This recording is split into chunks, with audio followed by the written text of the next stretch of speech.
मंत्री पद की शपथ एक बार फिर लेंगे नरेंद्र मोदी। 9 जून को शपथ ले सकते हैं। राष्ट्रपति भवन में शपथ ग्रहण समारोह होगा।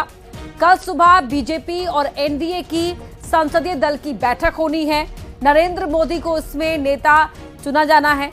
कल ही सरकार बनाने का दावा एनडीए पेश कर सकता है। राष्ट्रपति ने 7 जून की शाम 5 से 7 बजे के बीच बुलाया है। तो ऐसे में 9 जून को राष्ट्रपति भवन में शपथ ग्रहण समारोह होगा। ये जानकारी निकलकर सामने आ रही है सूत्रों के हवाले से। तीसरी बार नरेंद्र मोदी प्रधानमंत्री बनने जा रहे हैं। राष्ट्रपति भवन में यह समारोह होगा। 9 जून को शपथ ले सकते हैं और साथ ही कल यानी कि 7 जून को शाम 5 से 7 बजे के बीच का समय मिला है राष्ट्रपति भवन की ओर से, जहां एनडीए सरकार बनाने का दावा पेश करेगा। और कल ही एनडीए की पार्लियामेंट्री बोर्ड की बैठक है, जिसमें नरेंद्र मोदी को नेता चुना जाएगा।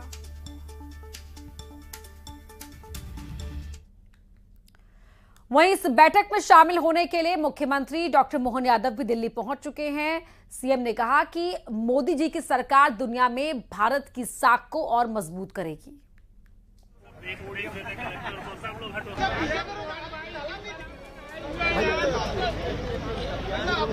दिल्ली तो जाना ही है, दिल्ली का आनंद है। दिल्ली के लिए माननीय प्रधानमंत्री जी को हमने अपनी तरफ से मध्य प्रदेश की सरकार ने और इकाई ने सर्वोत्तम भेंट करने का प्रयास किया है। और हम सब जानते हैं कि 29 के 29 कमल खिले हैं और यशस्वी प्रधानमंत्री फिर एक बार मोदी सरकार के नारे को सार्थक करते हुए हमारी कल पार्लियामेंट्री संसदीय दल की मीटिंग के बाद में आगे बढ़ेंगे। मैं उम्मीद करता हूं कि नई सरकार सभी को लेकर चलने के साथ भारत की साख दुनिया में फिर एक नए प्रकार से बनाने के लिए माननीय मोदी जी की भूमिका का इंतजार कर रही है। और मोदी जी के लिए मैं शुभकामना देता हूं।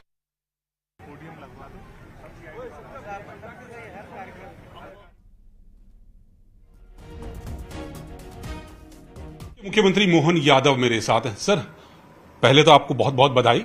आपने पहले ही अपनी इनिंग में छक्का मार दिया, क्लीन स्वीप लोकसभा चुनाव में, बड़ी जीत मध्य प्रदेश को। ये माननीय मोदी जी के काम का आधार है बड़ा अपने आप में। और उनके नेतृत्व में हमने विधानसभा चुनाव लड़ा था, तब भी पूरे प्रदेश में एक नारा गूंजा था, एमपी के मन में मोदी, मोदी के मन में एमपी। और उसका परिणाम हमने ये दिया है। जब सरकार बनी तब से जनहितैषी योजनाओं को लेकर आगे बढ़े।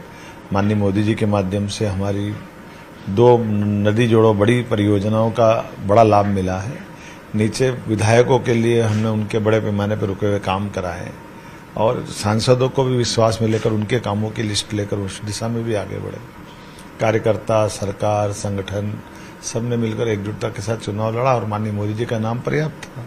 14 में नहीं जीत पाए, 24 में पूरा किला ढा दिया आपने। और ये छिंदवाड़ा ही नहीं, राजगढ़ जहां पे कहा जा रहा था पूर्व मुख्यमंत्री दिग्विजय सिंह है वो रोडमल नागर साहब को हरा देंगे, वहां पे भी कुछ नहीं कर पाए। देखिए, ये बात सही है कि 2 तो पूर्व मुख्यमंत्री थे, कमलनाथ जी और दिग्विजय सिंह जी, दोनों की सीटें गई। और एक छिंदवाड़ा का आपने नाम लिया, ये तो आजादी के बाद पहली बार मुख्य चुनाव में, एक बार उपचुनाव पटवाजी से 40 साल पहले की बात है, वो उपचुनाव में जीते थे। वहीं मोदी कैबिनेट में एमपी का दबदबा बढ़ सकता है। शिवराज सिंह चौहान, ज्योतिरादित्य सिंधिया, वीडी शर्मा केंद्र में मंत्री बनाए जा सकते हैं। साथ ही साथ मध्य प्रदेश से महिला सांसदों को भी कैबिनेट में जगह मिल सकती है। हिमाद्री सिंह और सावित्री ठाकुर 2 बार की सांसद हैं। हिमाद्री सिंह और सावित्री ठाकुर दोनों ही आदिवासी वर्ग से आती हैं। संध्या राय दूसरी बार की सांसद हैं और दलित वर्ग से आती हैं। नरेंद्र मोदी के पिछले कार्यकाल में मध्य प्रदेश से 5 मंत्री थे, ज्योतिरादित्य सिंधिया, नरेंद्र सिंह तोमर, प्रहलाद पटेल, फग्गन सिंह कुलस्ते और वीरेंद्र खटीक।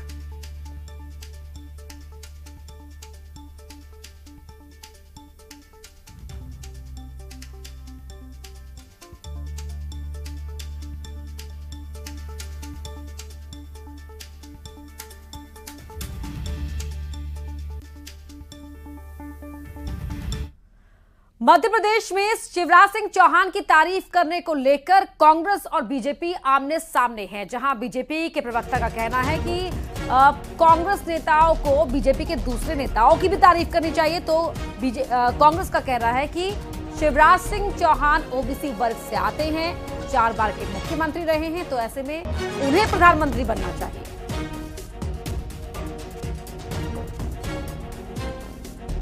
कांग्रेस के पास अब बचा ही क्या है? जिस नजर से कांग्रेस अपने संगठन को देखती है कि राहुल हो या प्रियंका, इस पर ही वो विवाद करते हैं, उसी नजरिए से वो भाजपा को देखते हैं तो गलती करते हैं। भाजपा ने चुनाव मोदी जी की गारंटी, मोदी जी के नेतृत्व में लड़ा है। मोदी जी एनडीए के सर्वमान्य नेता हैं और मोदी जी के नेतृत्व में ये सरकार गठित होने वाली है। बाकी मैं कांग्रेसियों का स्वागत करता हूं कि वे हमारे अन्य नेताओं की भी महिमा और गुणगान कर रहे हैं और ऐसे ही वो और नेताओं की भी करें तो बेहतर होगा। चुनाव निश्चित तौर पर मोदी के चेहरे पर, मोदी की गारंटी पर लड़ा गया। अब लेकिन वो सरकार बनाने में प्रयासरत है। मोदी की गारंटी तो खत्म हो गई।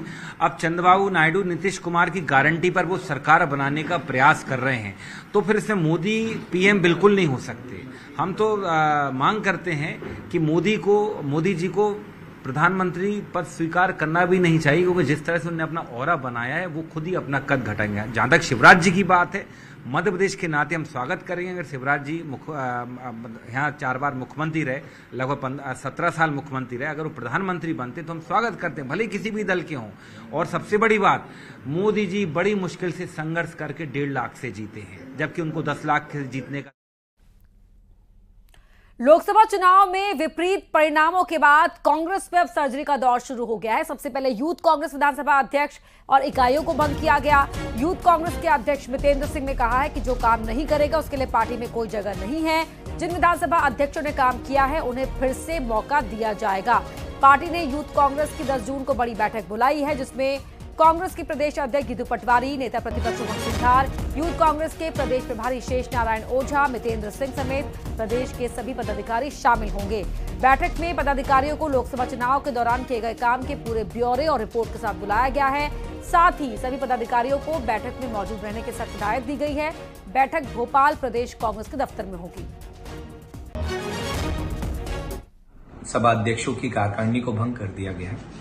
आदरणीय जीतू पटवारी जी, उमंग सिंघार जी, राष्ट्रीय अध्यक्ष जी और हमारे सभी प्रभारियों से बात करके हम लोगों ने ये फैसला लिया कि जो कार्य करने वाले विधानसभा अध्यक्ष हैं उनको आने वाले समय में पुनः स्थान दिया जाए और जो कार्य नहीं कर रहे हैं उनके लिए पार्टी में कोई स्थान नहीं है। जैसे मैंने पहले भी कहा था, तथाकथित जो काम करेगा वो जगह पाएगा। तो आज हमारी विधानसभा अध्यक्षों की कमेटी को भंग किया गया है और आने वाले समय में हमने जो फॉर्मेट रखा है वो एक ही फॉर्मेट है, काम करो और जगह पाओ। धन्यवाद। इस बीच